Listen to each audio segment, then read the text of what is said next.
जोधपुर में पर्यटकों के लिए एकल खिड़की व्यवस्था के सवाल पर केंद्रीय संस्कृति और पर्यटन मंत्री गजेंद्र सिंह शेखावत ने कहा कि राजस्थान सरकार पर्यटन को लेकर योजना बनाकर भारत सरकार को भेजे, निश्चित रूप से उस पर सकारात्मक रूप से विचार होगा। सेंट्रल बजट है जो जिम्मा सौंपा गया है, राजस्थान को सबसे बड़ी आवश्यकता है। और राजस्थान में अगर जोधपुर में देखें तो एक पर्यटकों का काफ़ी मोह थोड़ा कम होता जाए, शूटिंग जो है वो दिन ब दिन कम होती जाती है, क्योंकि एक जोधपुर में एकल खिड़की नहीं है, जबकि जैसलमेर एक एकल खिड़की है। सब तरह की परमिशन एक ही जगह पे मिलती है। देखिए, मुझे लगता है कि एकल खिड़की और परमिशन उसका एकमात्र कारण नहीं है, वो एक कारणों में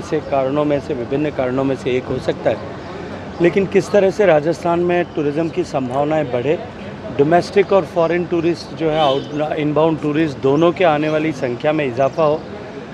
और एक्सपीरियंशियल टूरिज़्म की संभावनाओं को बढ़े, विभिन्न टूरिज़्म की संभावनाओं पर हम किस तरह से इजाफा कर सकते हैं, राज्य की सरकार के साथ बातचीत करके उसे अब आगे बढ़ाने के लिए, सिरे चढ़ाने के लिए काम करेंगे। क्योंकि टूरिज़्म हमारे संविधान की धारणा के अनुरूप राज्य का विषय है, तो राज्य सरकार को प्राथमिक रूप से इस पर जो है अपनी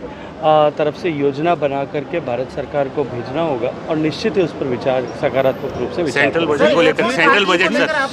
बजट कल सबसे बड़ा आयोजन हो रहा जा रहा है वर्ल्ड हेरिटेज का, आप उसकी अध्यक्षता कर रहे हैं, भारत उसका अध्यक्षता कर रहे हैं। देखिए, भारत के लिए सौभाग्य का विषय है कि ग्लोबल वर्ल्ड हेरिटेज कमेटी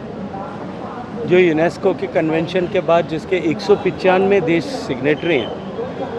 और हर देश को वर्ल्ड हेरिटेज कमेटी में जो स्टीयरिंग कमेटी है कन्वेंशन की, 21 देशों को हर 4 साल के लिए 10 साल में से 4 साल के लिए उसमें सदस्य होने का अवसर मिलता है। भारत को इससे पहले भी 4 बार सदस्यता का अवसर मिला,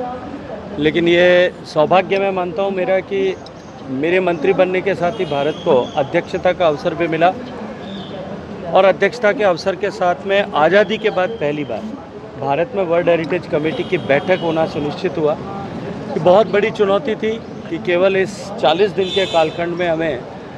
एक बड़ा आयोजन करना था जिसमें देश दुनिया के लगभग 3200 से ज़्यादा प्रतिनिधि होंगे, दुनिया के 165 से ज़्यादा देशों के प्रतिनिधि वहाँ पे उपस्थित होंगे, 30 से ज़्यादा देशों के मंत्री उसमें उपस्थित होंगे, जो टेक्निकल लोग उसमें उपस्थित होंगे और इसके साथ साथ में जो है माननीय प्रधानमंत्री जी और डीजी यूनेस्को दोनों की उपस्थिति में उसका उद्घाटन होगा।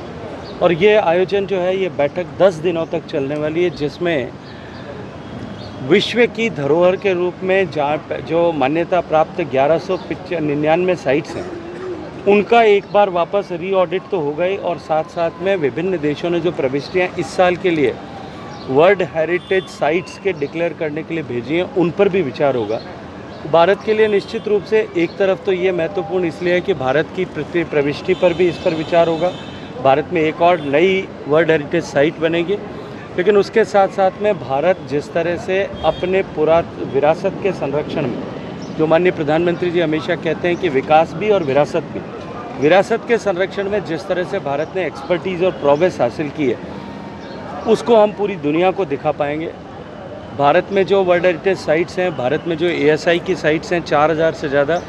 उनका संरक्षण हम किस तरह से कर रहे हैं पूरे विश्व में, अनेक देशों में, स्पेशली ग्लोबल साउथ कंट्रीज़ में हम जिस तरह से अपने तकनीकी कौशल और अपनी ताकत के आधार पर उनके पुरा संपदा को संरक्षित करने का काम कर रहे हैं, इस सब के ऊपर जो है हम पूरी दुनिया के सामने शोकेस कर पाएंगे। इसके अलावा भारत की सांस्कृतिक विविधता, भारत की